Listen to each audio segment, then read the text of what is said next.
Let's take a look now at the bearish Gartley, which is the inverse of the previous pattern, the bullish Gartley. And this pattern I'm looking for at key levels of resistance. Once again, the key levels, these zones, are found on a daily or 4-hour chart.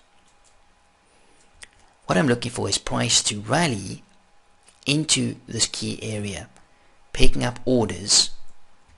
Then want to see offers come in and price drive lower. On this initial drive lower, I will label X to A. Then looking for a retracement of the XA move down. I'm going to label that B, and this retracement is a 618 or 62% Fibonacci retracement. Then looking for a retracement of the AB swing, which we'll label C, and there again, this retracement anywhere from the 38% fib level down to the 886 fib level. So this retracement is not that specific. The XA retracement is more specific, so I'm looking at actual 618 retracement on that. What I'm looking for now is another drive higher, having go up towards that X point or that key resistance area.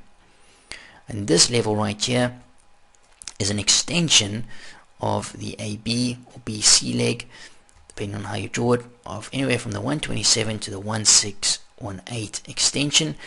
And if we look at the retracements from X to A, we're looking at a 786 retracement. So we're actually looking for that confluence, as discussed again in section 2.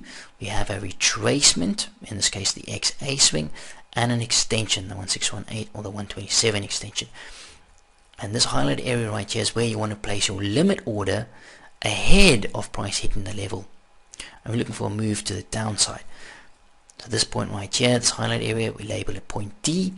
And the way I like to trade this pattern is a limit order at the 79 retracement with a stop loss above point X, looking for a move to the downside. The important thing with this to note is the key resistance area from the higher time frames.